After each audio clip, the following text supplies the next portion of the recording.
on twitch.tv/Celtic Ligers. Join us Saturday. What is it? Saturday, 30th of November at 7 p.m., where we will be going over the results of the election, an event that is already being called. This is the name of the event. What was it actually? What did you just say? And I forgot. What? Election coverage? Celtic Ligers. Count the votes. Count the votes. Find the votes. Yeah. And count the votes. Stop the boats. That's what it's no. Celtic Ligers. What about War of the Poor? Yeah. Election. Election candidacy coverage. Yeah. What about watch the votes? Celtic Ligers. Yeah. What about this? What about this? Celtic Ligers. Count the votes with the goats. You know, like we're like the greatest of all time. Yes. Perfect. Perfect. Yeah. So that's join us on Saturday at 7 p.m. That's Saturday, 30th of November. Twitch.tv/Celtic Ligers. And who knows? There might be a few guests on Celtic Ligers. Count the votes with the goats. Yeah. Okay. Thank you. You're listening to a main feed episode. Go to patreon.com/Celtic Ligers, where €5 a month gets you weekly full-length episodes, stray bonus content and access to the back catalogue. Also helps cover hosting and gives us money for sweeties. Thank you. Celtic Ligers.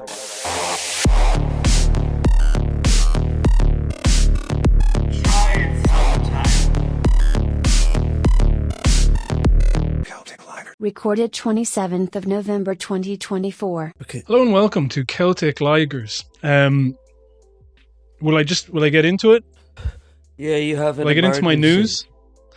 Yeah, sorry. I was like, so, it's on everybody's mind. We're all talking about it. The debate. Okay. The leaders debate. Wait, what? I thought we were talking about the debate on Northern Sound.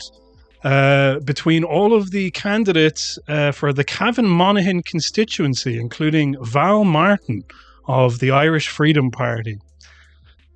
That's what all my notes are about. No, we were talking about the other one. The main one. Well, anyway, I'm still going to talk about the... So I was like, I've basically been nursing this. There's a podcast of they interview all of the, they have a debate with all of the candidates. They've got Councillor Cathy Bennett from Sinn Féin, Val Martin from the Freedom Party, Shane Mulligan from Liberty Republic. What the fuck is that? Have you ever heard of that? Never heard of that in my life.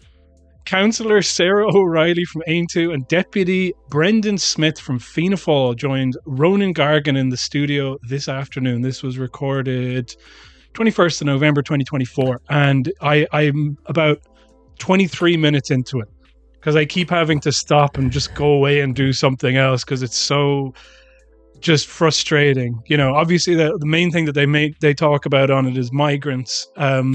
The host, to the host's credit, every time he's like, well, obviously migrants are great and we need them. So why do you think that? And he's like unlike anybody on RTE who are just nodding their heads sagely whenever they're going, and they're coming into our town and they're clipping our rhododendrons and some of them are rapists. Some of them might be nice people. I don't know, but they're strangers. They're strangers. And I feel like this. And they go, your feelings are valid. We hear you. We see you. I mean, immigration as a topic in and of itself is not really a topic. It's kind of unless it's kind of linked to anything else, what are creating the strains on communities that make them feel under pressure when migrants come in? Or, why do you give a shit about it now than when you didn't when the Ukrainians were coming in? Okay? Yeah. It's very obvious what's happening, but what it is a socially acceptable way to just venture racism and have these people nod along. Also, Katie had it herself, I remember during the last leaders debate, she was quite, the way she was looking at Roderick O'Gorman, I said it at the time, and I'll say it again, she didn't like him. No.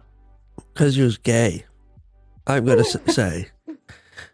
So here's not only that, but like, okay, so she's there and she's going, yeah, well, what if our FDI leave, and what if this, and what if that, blah blah blah, and they'll talk. Okay, now I'm going to ask you a question about immigration, but I'm going to ask you to keep it brief because we're going to have a topic dedicated to this next episode. And then you're kind of thinking like, yeah, here are the topics that are so important they require their own episodes: the housing debate and immigration. Okay. Yeah. It'd be like, now I'm always finding it difficult to word this because I don't want to imply that, like, because every time people refer to migrants as like kind of this, rising tide or oncoming storm. But what I wanted to say is like, imagine talking about like climate change and rising tides as if they were completely separate things. Okay. Like, Yeah. do you know what I mean? Like, why do you have, like, what could possibly be advanced in an hour and a half discussion about immigration that is literally just about the migrants? You know what I mean?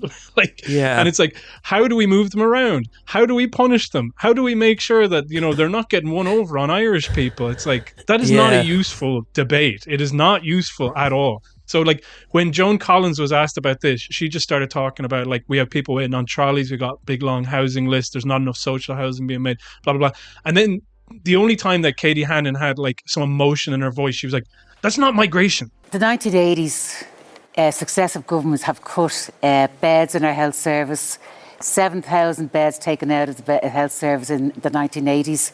That's equivalent to 6 James's hospitals. That's the impact that had.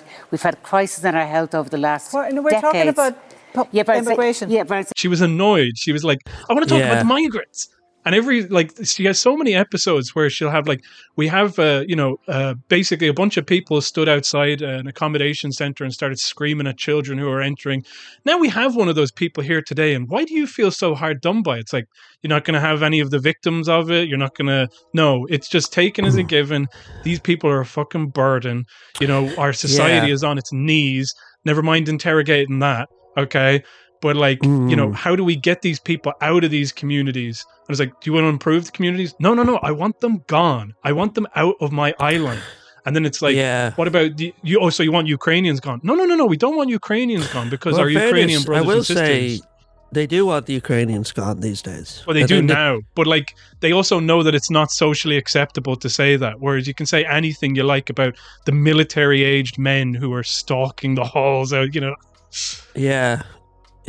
How do you feel about being a military-aged man in a foreign country?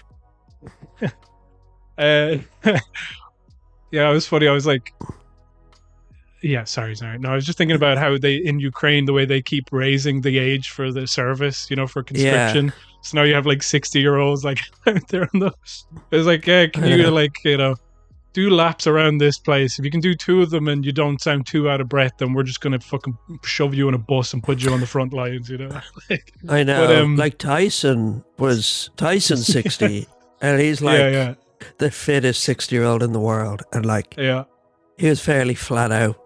Oh, so I've decided, I think with the Tyson fight, he took a fall. You think? Yeah. I've been reviewing the footage, and I believe it. You're like a Tyson truther. I'm not saying he would have won. like I'm saying, it was always going to be like, if it was a real match, I'm not saying he necessarily would have won. But like, there were loads of clips of him like first round, he like really hit Jake Paul well. And then you see they like, I don't know what it's called, the hug that boxers do for some reason. And Jake Paul like whispers something in his ear. And then like Tyson nods. And then from then on it's like way less. And like there were loads of moments where like Tyson like starts punching. And then he like pulls his fist back. Like there's loads of bits like that where like you can see him like start movements that he just like stops because he knows that his payout. Like it was sort of things like if it went on for 4 rounds, if it stopped before 4 rounds, he didn't get the full payout. Yeah. And then apparently the contract said he wasn't allowed to do like an uppercut. Which is like his, trademark move. Yeah, yeah. So, and then at the end, he was like, they were like, "Are you going to fight again?" And he's like, "No, I'm not going to disrespect the sport again." Wow. So, Well, he did disrespect it. That is 100. To fight like a YouTuber who just seems to beat up old men. I think it's too late. You should have realized that was immediately a disrespect. Like I am like a retired heavyweight champion. I think I don't know anything about boxing, but it's like I don't need to prove myself to this fucking kid who just started it as a bit of a goof. And as this is my knowledge, I don't know if this is true, but like I remember that it was a joke when he said he was going to start boxing. Logan Paul or Jake Paul or whichever of the Pauls it is. Pope John Paul, huh? So like he's like I'm going to start boxing, and then people are like, right, and then he starts like kind of being in some fights that are kind of pretty, have a reputation and whatnot, but like there's still this kind of like freak show element to it, this kind of like fighting Mike Tyson, or like he'd be the type of guy like, oh yeah, I'm going to fight Jeff Bezos in the ring. And then it's like, I'm going to go back to it and treat it like a normal sport. And it's just like, no, you're not you're making a fucking mockery of this, to be honest. Yeah. For money. And it's very obvious. It's interesting. There are two brothers, there's first fella and the second fella. And Jake Paul, he went, they're both YouTubers. And then the other fella, Logan, he's a wrestler now.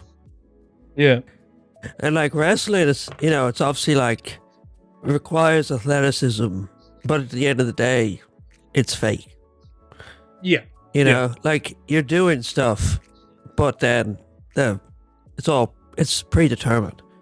Whereas like, it's sort of like he was like, oh, I know I'm a showman, so I'll go into the showman sport.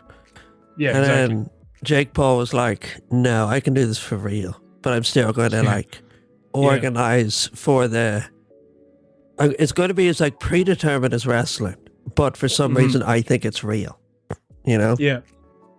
Like imagine if The Rock was like, oh yeah, I won all those matches. Like, well, they do. Like he does go up there and he goes, well, I'm the heavyweight champion of, like, was it the WWE heavyweight champion of the world? I won WrestleMania several times. And it's like, what the fuck does that mean? Yeah, do you know but what I mean? like in wrestling, they have that thing, the kayfabe, Yeah. And it's like, you never drop the persona. But like, privately, oh, maybe the Rock is insane, but like, they're like Triple H or someone. Yeah. Privately, they understand. You know what I mean? Yeah. Oh, yeah. Whereas like, Jake Paul, I don't think he does. I think he's like, because he walked out and he was like, I could have beat Mike Tyson at his prime. Yeah, yeah. No, you could. You would have died. You would have died. He would have died. And but I don't think he thinks that. I think he's like, oh yeah, I beat him, so I could beat him anytime. Yeah, yeah.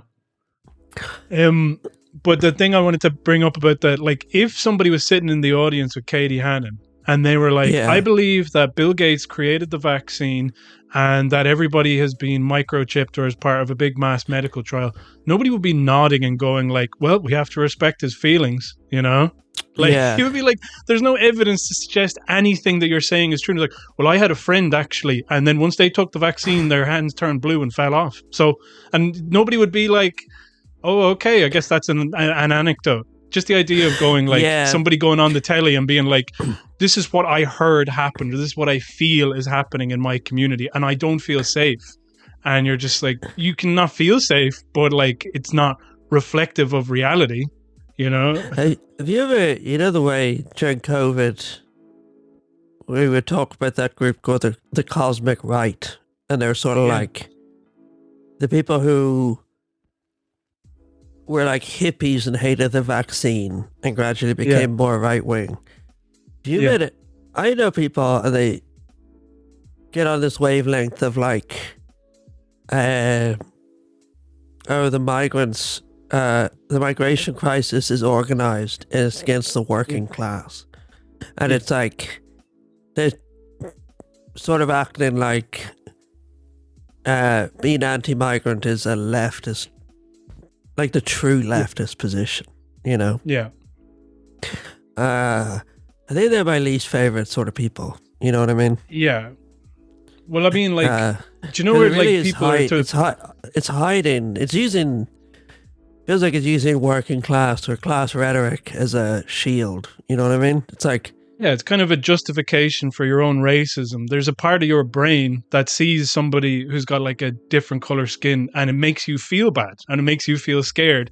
And then it's like you have to intellectualize that, you know?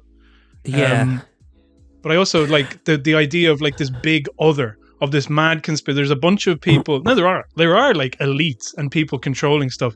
But then sometimes, you know, you can give them way too much credit. Do you know? like the level of coordination that is required for this type of, you know. And then when you break it down as well, like, yeah, they're funneling migrants into these communities. Okay, and then Yeah. you ask them like, so that's bad, is it? No, it's not bad. It's just interesting, isn't it? And it's like, interesting how? Like, you know what I mean? There's always, I know, I'm not racist. I'm just simply observing, you know? yeah. Like, I have been talking to people, and like, it's such a thorny subject because, like, say, you know, there's like the migrant center outside of Athlone, yeah. and there's like 1,000 people in it. Mm. And like, you obviously want to say that's not good because, like, Yeah. sticking 1,000 people in tents outside of a city or a town, it's not good. It's not good for anybody. No. But then you're trying not to say like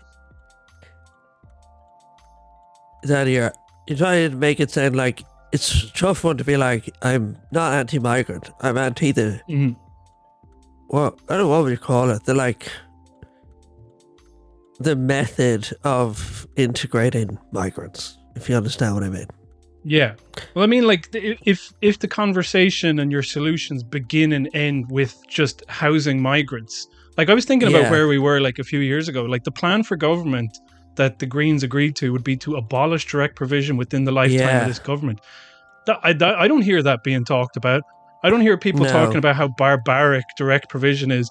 It's literally like, you know, they are a burden and they're being inflicted on our communities, and how do we, like, you know, change that? And like, people will be like, actually migrants aren't a burden because actually they generate money. It's like, I don't even, like, can we just park all of this idea of money, of like, can we talk about like responsibility and moral responsibility and like, I don't know what way to put it, but it's just, the whole thing is so ugly and it's such a dead end. If it's not linked to anything, it literally just becomes like an incredibly like more racist, like, talk to Joe. These people just come in and just be like, here, I had this feeling. And then it's like, oh God, that's terrible that they had that feeling. What do you think about that, Roderick O'Gorman? Well, it's awful that you have that feeling, but like, we need to, you know, figure out how to, you know, integrate people into the community and like move them around. And okay, well, like, just an hour and a half of that.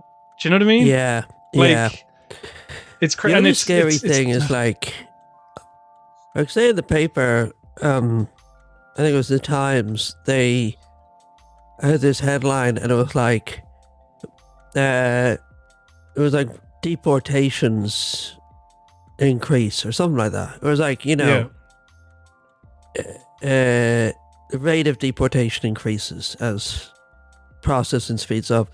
And it really felt like it was just like it was put forward very neutrally. It was like you know, more buses on the street as the budget favors transport. It was like, it's mad how neutral anti-migrant sentiment has become, you know? Yeah. Like neutralized. Yeah, and just abstract. Yeah, like everything is like, you know, it is like a storm. It's like a storm mitigation. It's this idea like hurricane such and such is coming in. Do we have like, you know, enough sandbags to, you know, the river burst its banks, and do we have enough sandbags to prevent the water from coming into the house? And it was like, well, why did the river burst its banks? Is it possible that there's not enough stuff to like, Anyway, sorry. I'm doing the thing that I said that I didn't want to do, which is comparing migrants to natural disasters. What I'm just using that as an example of the idea of like, you know, it came from nowhere. There's nothing we can do about it. Everything's going to be destroyed, and we just need to kind of like hold each other close and mitigate against the effects of it. And it's like, these are people you're talking about, you know. And like in a functioning society, we would be able to house and help and all of these people, but we don't have a functioning society, and that's the thing that we need to be talking about. And yet, everybody's just like, I don't actually want to talk about that. I want to talk about how I feel unsafe because of the migrants, you know. Do you remember a few years ago we watched Children of Men? Like we rewatched it. And we were like shocked by how like prescient it had become. Yeah. And it just feels like it's becoming more and more like prescient. Prophetic. You know? Yeah. Yeah. Like, you know, there's scenes where there's like migrants in cages. And the whole thing is like, Britain has to hold strong, or England has to hold strong. Yeah. And now we have like, in Ireland, we literally do have like fenced in migrants in tents. You know what I mean? In the winter. Like, it's so like accurate. Like, and it's, do you know that those fences that are up as well, and people will point to this out, but like it's not getting taught. Like, so people will go, Mary Lou will be on the stage for the debate, we'll get to it later, but like she'll go like, and you spent 9 million on phone pouches, and then you're just like, they're spending 35 grand a week to make sure that these barricades remain up along the canal to prevent somebody pitching a tent there. Do you know what I mean? Yeah. Like, we're talking about like, you know, like just tremendous mismanagement of money to make everybody feel more miserable and to like, you know, and punish migrants. And and then it's like, the conversation isn't like, what do we do to fix everything? It's like, well, how are you going to punish migrants more? There was another interesting one that Zainab brought up, which was apparently Matt Carthy for Sinn Féin was on the immigration thing. He's one of my least favorite guys, honestly. I don't know why. I just don't fucking like him. He doesn't believe in anything. He doesn't go to bat for shit. But he was saying like, why can't the Ukrainians be coming through the same asylum seeking process that everybody else has to go through? And everybody on the panel was like, what a disgusting thing to say. What a horrible thing. Yeah, they're human they were beings. like, yeah, exactly. It was just so funny. It was like, why, you know, like I obviously the wrong direction of travel when it's like Matt Carthy going, why can't all of these people be treated abominably? No, it's like, but that's consistent. That's like, okay, well, we hate migrants, so all of them should be treated like shit. And then they go, no, we don't hate migrants. We just hate these type of migrants, you sicko. Yeah. You know? And then, like, the conversation is like, and then these people, you know, like Val Martin, who we were talking about in a previous episode, in case you're just joining us now, running for the Irish Freedom Party. Soldier Fortune, Val. But, like, all of these guys then, it's like, I don't know, it just encourages this very, like, you know, despite the fact that they kind of act like they're putting forward a positive case for migration, it's only ever in the terms of like money and kind of like, I don't know what I'm saying is like, we just end up in this big fucking cloud of people going, and they're coming in and people don't feel safe and you can't walk down. I wouldn't walk down the streets, my own hometown. I can't do that. And then the other thing that they do, they go like, oh, the community is affected, you know, because this hotel that closed 2 years ago, and it's just, I can't go in and pay for my fucking cup of tea in a carvery. And it's like, you just go like, well, you didn't have a community to begin with if that's your engagement with community. As in, like, there used to be a hotel where I could go and exchange my work tokens for bits of food and then head home and just watch, like, the telly until I pass out on the couch. It's like, you don't have a community. You don't have a community centre. You don't have anything, you know? I don't mind people enjoying a hotel, but it's just like half of these hotels were closed anyway. You know what I mean? It's like... But also, like, just... The thing that they talk about, like, you know, we used to be a tourist spot. We, you know, Ross Cray or wherever. And it's like, people used to come here and like, and what? Do what? Go where? Do anything. It's like, they used to stay here and like look at some trees and then leave. And it's like, and that's what you want. That's what you'd prefer rather than people who are like, you know, where's the call for like, we need, to get people integrated within the community. Do you know, like that you can have people there and have a town. You know, like it's it's well, like what I think happens there, like when you're stretched for resources, you become more like, what's the word? Like selfish, you know? Yeah. So like, it shouldn't be the case that a whole town relies on one hotel for like money, essentially. And then they've sort of created like a false dichotomy where it's like, I would like. There's a lot of those people where I would question whether they are like financially stretched. Every time they're on Katie Hannon, they're like, "I own like 3 pubs. I have a small business. I have these type of things." Those people who are outside, and it's like do you know what I mean? Like you are not the people I see who are like really up against it and struggling. And then it's like, and then we're going to put like, you know, a bunch of people into this community and whatever. I hate like giving them that, but you know what I'm saying? Is in like I really want to know how you are struggling, because they're like, oh yeah, we don't have any GPs, we don't have any this. I was like, that's not the migrants, obviously. And then you have fucking 3 pubs. Like, shut your fucking mouth. You know, you're just like, you are just racist. You're just racist, and I'm tired of humoring you as if you have a point of view. And then their worldview is also like, you know, money is also kind of the whole thing. That's all that it like they're the same people who would be like, you know, like a character we've talked about a number of times in recent weeks on this, you know, where they go like, a traveling salesman couldn't come to the town and like sell his wares. It's like, would you want that? Do you know? And then or like, you know, or like Donald Trump, you know, like Michael D. Higgins didn't send a letter over to him, and we need the FDI, and like everybody's just thinking about money, and it's just like, and then the community, it's like, you know, you forfeited your right to think about the community. Because you're not engaged in a community. You're not building a community. The only time you felt motivated to come out was to stand in front of these centres and scream at migrants coming in. Where have you been? You've been nowhere for the past few years. You don't give a shit about community. Yeah, you know? I think as well it shows how ideologically captured these people are. Do you know what I mean? Yes, it's like, exactly. They're going like, well, there's no chance where we're going to get more GPs. Exactly. Yeah. So like, we just have to like defend the GP in our area like so viciously. You know, it's like, I'll shoot anyone who like tries to, I don't know, go to the dentist here because the wait lines got a are brown so long. face. Yeah. Any person of color I see heading into any of our precious services, you know, I will kill them on sight. I think I will check. Can I look at your passport, sir? It's a perfectly reasonable. I don't know what you're getting so stroppy and angry about. I know. They probably ripped up your passport. You probably ripped it up when you came to this country. Just like, I know. It's like, I saw a thing on, it was obviously the Irish subreddit, which is insane, but they were like, if the government don't do something about migrants, I fear we're going to see people start taking matters into their own hands. We already are, you idiots. I know. It was like, we've been doing that for years. Like, was it down in Clare that like a group closed down the road and were checking passports of every car that went by? And they were like, they parked in front of the centre so that when these people were having to like bring furniture in so that the migrants could use it, then they were having to like walk past this barricade that these people had set up.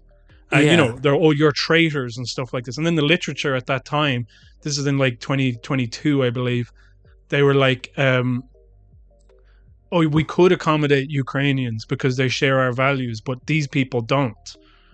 These single military-aged men. Yeah. I also love when they do the military-aged men, because, you know, the reason that the military-aged men came about was because it was tried to imply that the Ukrainians were draft dodgers, that they weren't fighting their own war. And why should we be holding them up? And now, just without blinking, it's slowly become, these brown guys aren't off like fighting a war. It was like, what are you talking about? You know what I mean? Like, just how easily that was able to be, you know, without even thinking. Now it applies to, you know, minority groups as opposed to the Ukrainians. You know? Yeah. Speaking of military age men. Wait. Sorry, I have to play this. This is the reason I was emergency. But in the interview, so I'm listening to it actually. Sorry, I didn't even explain it. So I'm listening to the interviews, the debate that's happening up in Cavan Monaghan for these, people. And then they go, they like, I thought like, oh, this would be funny to see Val talk to like real people. But then I forgot. I was like, actually, these are like the stupidest people I've ever heard in my life. You know? Yeah. They're just talking about like, they're going like, my name is such and such, and I have a like. They literally sound like if I was trying to be like, this guy is so dumb, and he's like, oh, boo, boo, boo, boo. That's what they sound like. He's and he's they going sound like and they're doing Michael Collins. Oh yeah, and it's also, but the way that they introduce themselves, they sound like they're doing like what I did on my summer holidays, and they're going, my name is such and such, and I am with this party, and I'm married to Valerie, and I have 2 beautiful children, and I have, I have small business, so I know economy, and thank you. And they were like, the host like, thank you very much, we have to keep it so that everyone can get their say. I was like, wild. And then that clip that I sent you of that guy, he's like, and I used to work in engineering, and then after 9/11 I was unemployed, and then no explanation, doesn't elaborate on why he's unemployed after 9/11. A little bit about myself. I'm a family man, married to Michelle, and we have 2 wonderful children. We are all passionate about GA, and I'm involved in the local clubs committee. I have a degree in electronic engineering, but changed direction after I became unemployed after 9/11, and changed direction completely, and I'm self-employed for the last 23 years, so I understand the challenges of being employed and unemployed. You know, the way in the leaders debate, people were everyone kept interrupting each other to finish the point. Yeah. In the Cavan Monaghan one, they're just like interrupting each other to keep talking about themselves. You know, it's like, that's enough. Oh, just one more thing. I like to play PlayStation, and I'm really good at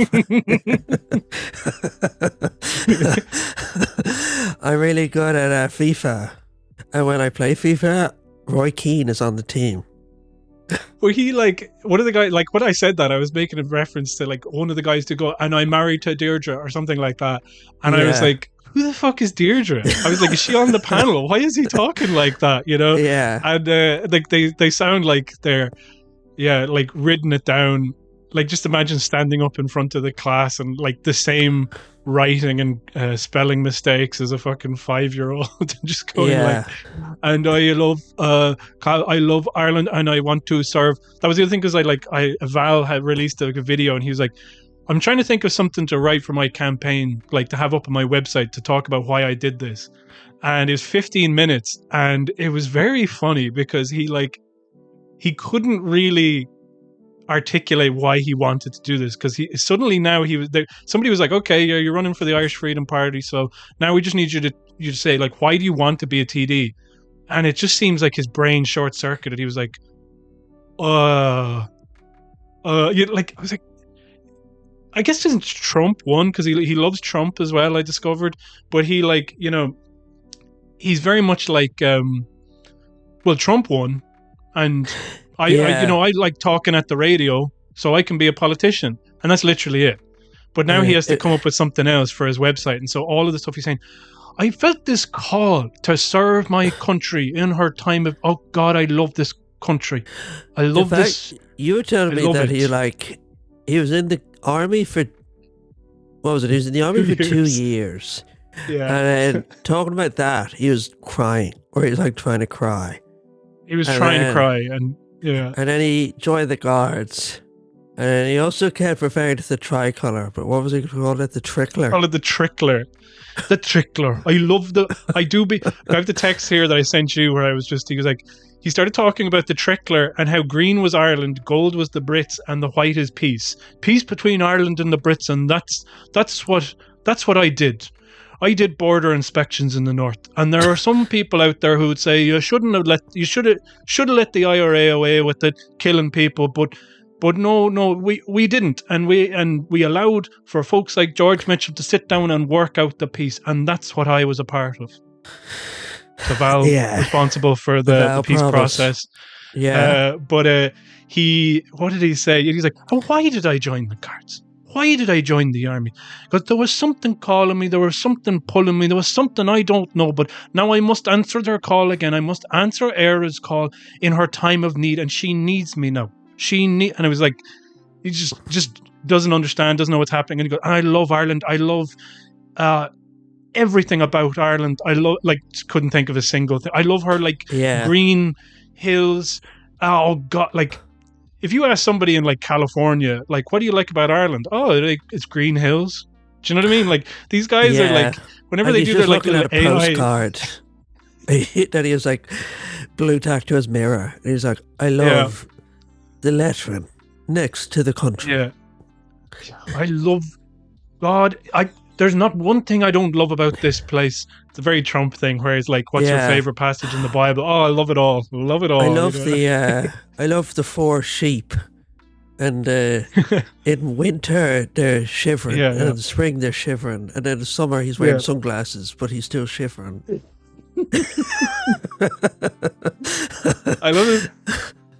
And then there's this bit, so he's like, oh, this is for a potential leaflet, and then he'll go like, he did that thing where he's like, and I love this country, and then he tries to pretend to cry and then doesn't succeed, and you're fucking kind of give up on that. And then he goes, and that's for my leaflet now, and it'll probably cost me about 300 or 400, but that's what my country wants from me. That's what he said. Yeah, he said in the fucking. They don't, man. No one wants. Sorry, I forgot that. I'm reminded of this other one where he talks about, like, you know, his time as a guard, where they saw him as firm but fair, and he said that when he retired, he said the head traveller in a town came up and go, like, you're always, you know, you could be tough, but you're always honest. And I just love, like, again, that didn't happen, but it's also very funny that, like, just the most, like, these guys, like, I don't know where it comes from. It's like a chicken and an egg thing. Like, the media are like, this is what Middle Ireland is like, and then Val is like, this is what I'm like, and it's like, that's from a movie. That's from like that's like you're an idiot. Like, you know what he's like, and a traveller said that, and they hate fairness. You know, like when he's saying traveller, he means like the worst, like most cruel person he knows. Yeah. Said that he was fair. You know, even the traveller. Like, no, but like the traveling community, do you know what they're like? They're about honor and family. And they appreciate those things. You know, we are a different species, I and the traveller.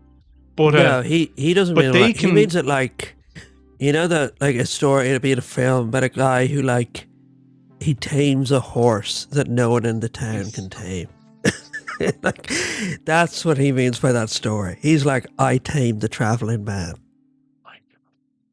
But I'm going to send you this now. This is like, so I was listening to it, they're all stupid, and then they were kind of talking about what's the cost of living happening, and then obviously, like, there's some fucking Fianna Fáil oaf, I can't remember his name, and he goes like, with Putin's evil genocidal regime that is causing all of this turbulence, and I was just like laughing at the idea of, like, Vladimir Putin thinking about this man, like, just the idea of, like, him ever meeting this guy from Fianna Fáil in Cavan Monaghan, you know? Yeah. And it's like, Mr. Putin, I have 2 words. Who are you? Why are you talking to me? You are a fucking speck. You are a piece of dander. I should, like, I will have you killed, like, for even talking to me, you know? And he would be right. That's the other thing about it. Putin would be right to do that. Yeah. But listen to this. This is a clip I call Woke Val, okay? So Val is talking about all the fucking migrants coming in, and then the guy's like, what about all these Ukrainians? Surely you love the Ukrainians. But anyway, please listen to this clip I've just sent you in the WhatsApp, and then I'll just edit it in later on.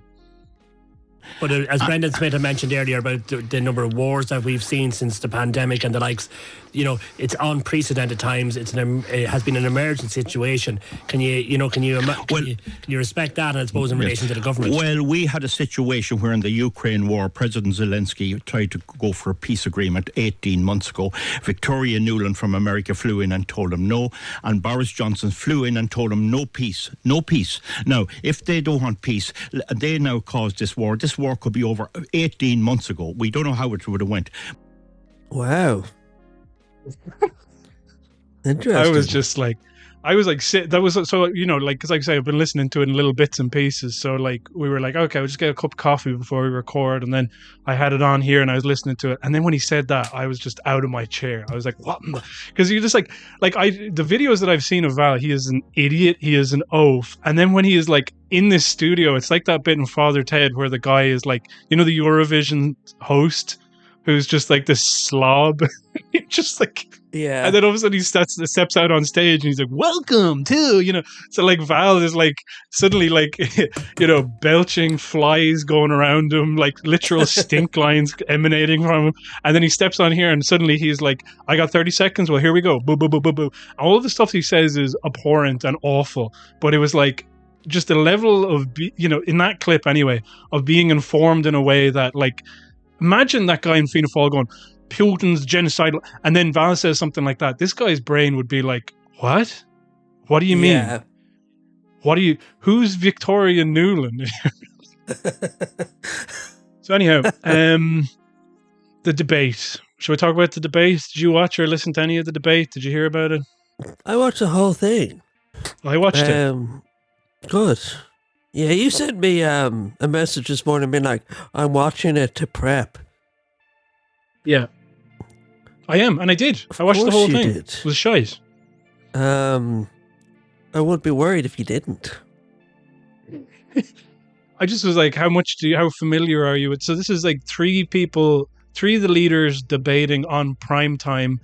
You know, Mary Lou, Simon Harris, Micheál Martin. Debating. The two moderators of it are Miriam O'Callaghan and Sarah McInerney.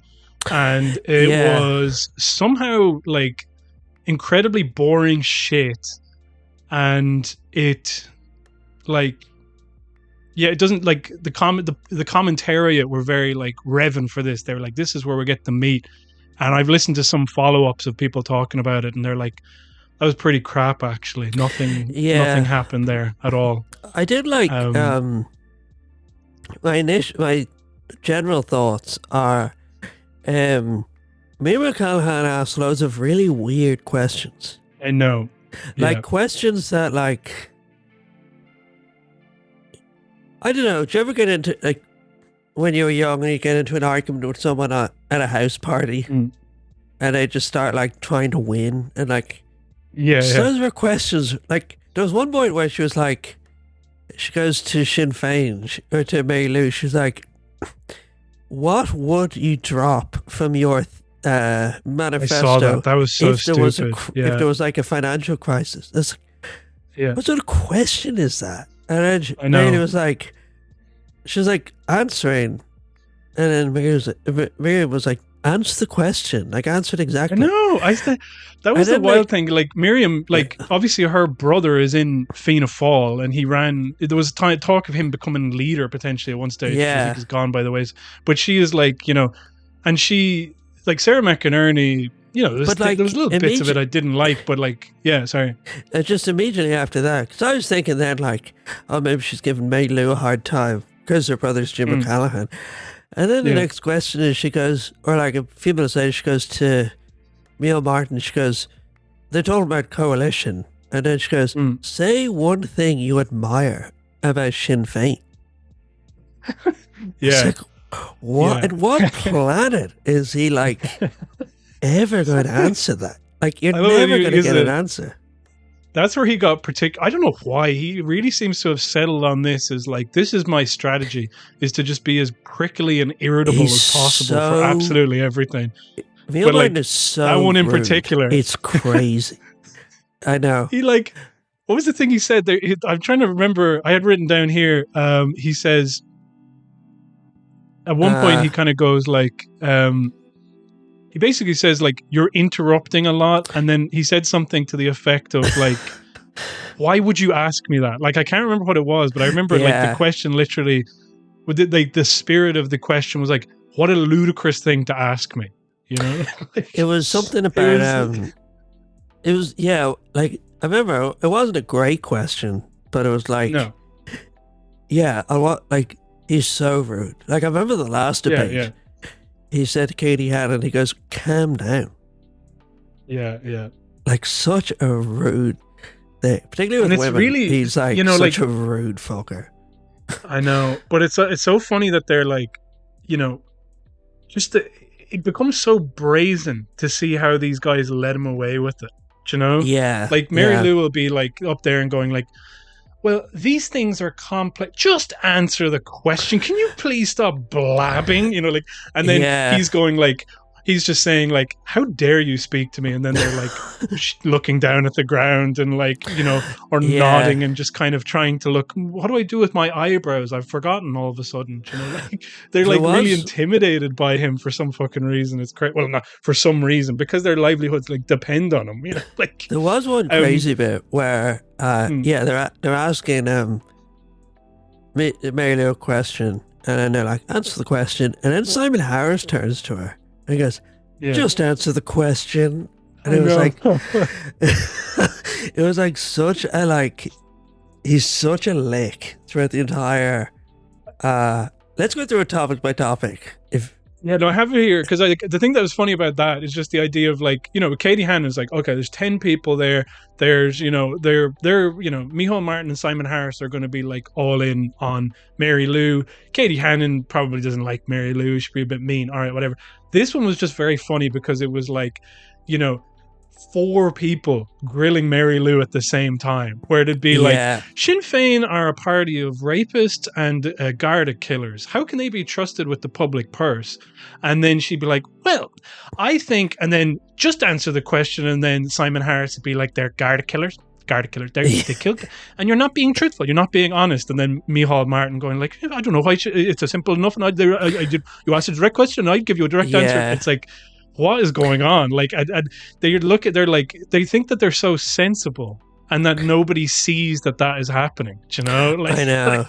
There was, over the course of the debate, look, I'm trying not to gas her up too much, but Mary Lou became extremely good at winding up Micheál Martin and Simon. Like, there was one moment towards the end where she's like, she gets asked some question and it's about like farmers or something. Then she goes, and maybe one thing that these two have in common, and you could ask them about. I can't remember what she said. I didn't understand it. I think it was about like nitrogen in the soil or something. She was like, because they both, you could ask them about this. And then like, Micheál Martin and Simon Harris just both start yelling at the same time. And they're going like mad. And you can see Mary Lou like smiling. Like she's literally like, they could not, I wish I could remember what it was, but they like could not have fallen for it any harder. They really do get very wound up by her doing very little. And she's really good at it. Yeah. Like there's a bit where she refers to them as like Tweedledum and Tweedledee. Yeah. And then Simon Harris is like, haha, you'll have to do better than that. You'll have to do better than that. He's like, come on now. You've had 5 years now, and that's the best you can come. 5 years now. Yeah. Just like, he's literally doing the thing of like, I'm laughing at how bad that was. Yeah. I love because I don't know why I did this just to punish myself, but like the Irish Times podcast with Pat Leahy, they were like, you know, they did a podcast immediately after the debate to talk about what they thought, and so I was listening to it this morning, and his voice is so punishing. He's one of the stupidest men to make a living off of writing about politics. He is so fucking thick, and I feel very comfortable. I'm always like very self-conscious, like, what do you know? You're an idiot. You don't have any.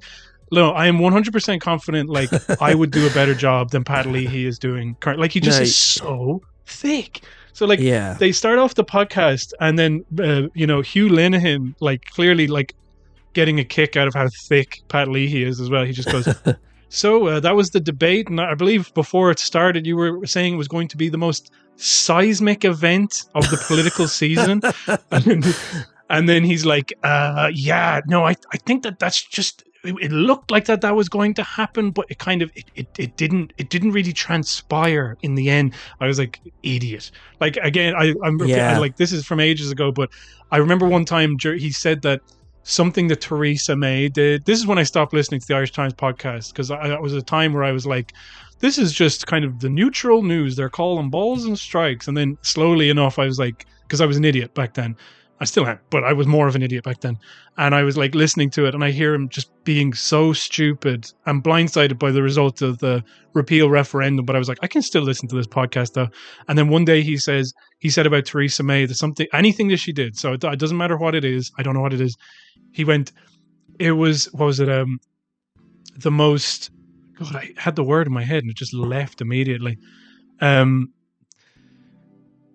What's the fucking, basically he said that something that she did was like the most savvy political maneuver he'd seen in his entire career. And I was like, you know, and then obviously the next week, this maneuver that she did, like the DUP were just like, what? Who cares? I don't care. I'll vote down whatever's happening. You know, it wasn't until Boris Johnson came in and was like, you know what, fuck the DUP, let's get another election and break this block here and get a hard Brexit. And I was like, suddenly you were like 4 years of people talking about like, would we get a soft Brexit or a hard Brexit? And here's a little thing that Theresa May is proposing. And she has to keep these factions on side and these factions on side. And then just like bulldozer. And it was like, wow, think about all the paper, all the trees that were killed to print out like the Fintan O'Toole typewriter books to talk about Brexit, all of the hours of pontificating about meetings that happened, all of the people, you know, and then Neil Richmond is so good on Brexit. It's like, what, he might as well be as fucking good on like pocket watchmaking for all the difference it makes, you know? Like, I don't know. Anyway, what was my point? So that was it. Pat Leahy was just like an oaf about it. But sorry, I'll stop talking. No, that's good. We wouldn't have a podcast otherwise. But the other one that happened is the general consensus from these kind of people like in the Indo and the Irish Times is that like, you know, Mary Lou was, well, first of all, they thought that Simon Harris managed to kind of, he's like, actually, you know, he wasn't stellar, but he managed to hold his own and he didn't look any worse than he did before. And I'm like, couldn't. Nope, like, not true. Couldn't. You know, well, like in my mind, he literally couldn't. Like, in order to look worse, he would have had to like take a shit on stage or something. Like to look worse, it would have been looking worse than like berating a carer. You know what I mean? Like, as long as he wasn't like, you know what? Actually, fuck the carers. It was like, it was a very low bar to look better. It's the thing as well, like, and it's the most. He's the system is designed to help him. And he flounders so much. And then they're like, but he didn't flounder quite as much as he did before. And I was like, I mean, maybe, but also like, you know, like he wasn't doing well. Like, no. And then they were like, and I swear to God, they said this. They actually fucking said this. They were like, this is, I think his name is Jack Horgan Jones. He says, and like Micheál Martin was less prickly than he's been before. Like less ornery. Like, considering he's literally been like, calm down, which is like, again, it's very low bar. In order to be more ordinary, he would have had to be like, shut up. A man is speaking. Well, he did say that. He said, like, you remember with the question, when she asked him the question, he's like, I'm surprised that you're asking me that question. Yeah. And then she's like interrupting, goes, you're interrupting a lot. You're getting annoyed at her. Yeah. I'm just like, fucking hell, man. Like, calm down. And when they do that as well, they're like, it's a very interesting question. It's a very important answer that I have to give. And, you know, so there are things that we've been doing. We've been managing them over the years. Now, Sinn Féin, if Sinn Féin got in, it was just like, and then they go, excuse me, can you answer the question? You're interrupting me just doing waffle to count down the clock. Yeah. It's like, yeah, of course I am, you fucking idiot. Like, that, I don't know. The other thing about Micheál Martin is he really kept bringing up COVID quite a lot. Yeah, weird. Yeah. Like, by the second half, it was like every question. He'd be like, that's because of COVID. Yeah.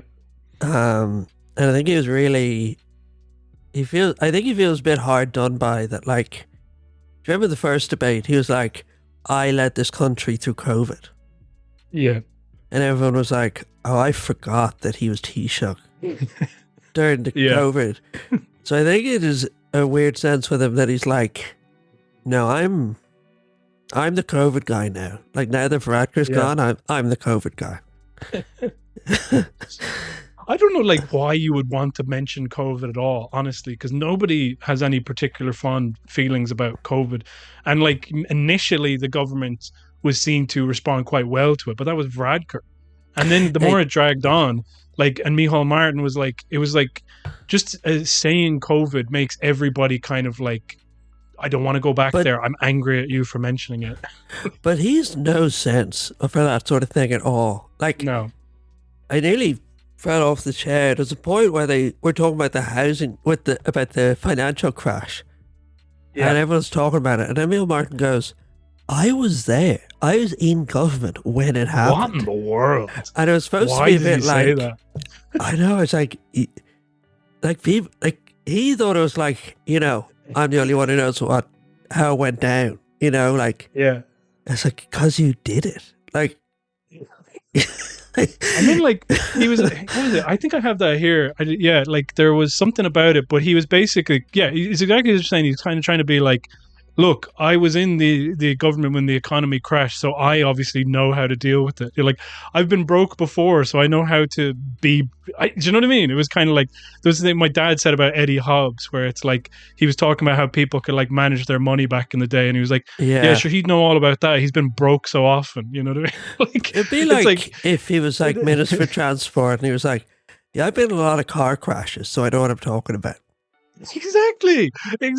So like, he said that, and he just, but the other thing that happened is he was kind of like, I know about this stuff and I'm serious about this stuff. And it was like perfect opportunity for Miriam or Sarah to go, you said the bailout didn't happen. You said the banks were never bailed out. Perfect opportunity for you to do. Nope. Okay, cool. You know, that's good. Yeah. That's fine.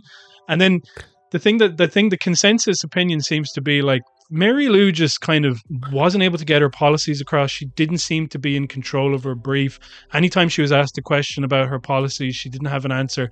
And then it was like, but she was like the only one who was asked about her policies. You know, like, to be like, Fianna Fáil, like, what are you going to do? Fine Gael, what are you going to do? And then they kind of were like talking, and they're going like, they're just bloviating. They're just saying like, here are all these numbers, here are all these stats, here's all these things that we're going to do, and here's how things are going to get better. Okay, Mary Lou, what are you going to do? Same thing, basically. But anyway, they go, well, why about your numbers? Because people are saying that your numbers aren't correct. I was like, where was this when talking to Micheál Martin? Do you know what I mean? Like, nobody's asking him, like, where did you get that number from? You're saying that all this stuff has happened. Like, you know, we talk about it week to week, but when it comes to like numbers and data and stuff like that, I'm not particularly knowledgeable about it.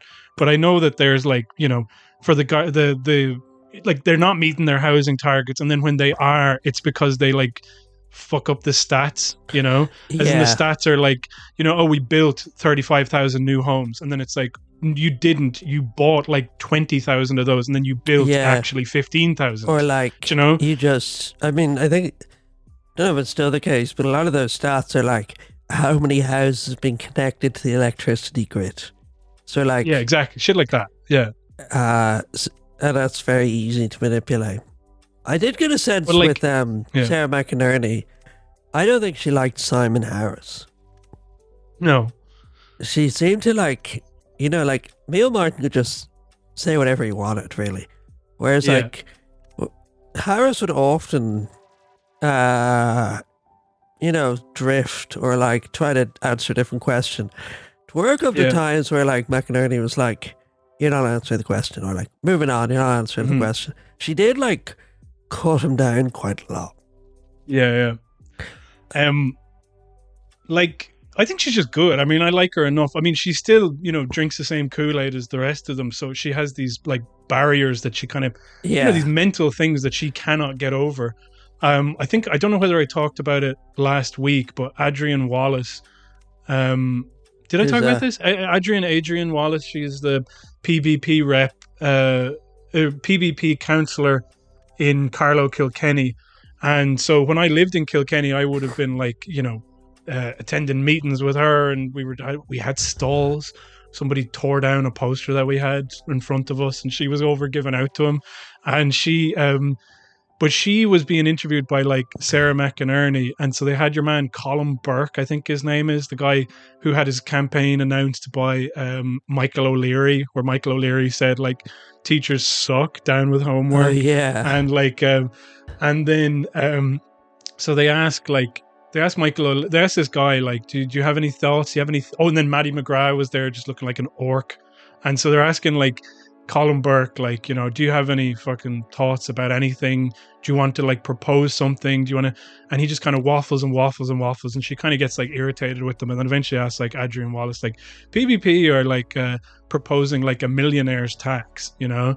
And then who are the millionaires and what will you tax The them? millionaires are about 1% of the population in this country, and you might know them very well. I know me. Michael O'Leary was endorsing you there. So you can actually raise 8 billion. You can raise 8 billion from a millionaire's tax. That's one thing. We also want to have a financial transaction tax, which is about 300 million. Now, Fine Gael and Fianna Fáil have a rainy day fund of 8 billion, but if they stuck their heads out from their ivory tower, they'd see it's lashing down on the rest of us, that there is severe underfunding when it comes to women's refuge, that we can refuges across the country. And I've been campaigning for years, 7 years, to get one women's refuge in Carlow. They move very, very slowly. We want to cap the rents. We also want to see energy and price caps. Yeah. We had €8 billion for a millionaire's tax. These are the wealthiest people and the most mobile. You bring in a big tax and then they'll leave.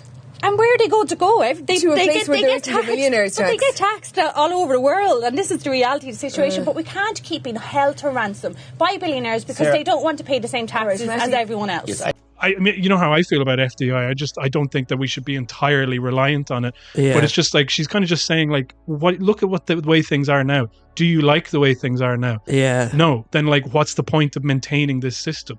And what's the point of, like, kowtowing to these people who aren't giving back? You're paying. They should pay. Anyway, yeah. That was McInerney as well. So, yeah. One moment with McInerney, though, where Harris was like, small landlords are leaving the market. What did they think about this? Well, you'll just have to find out over www.patreon.com/KeltyCligers.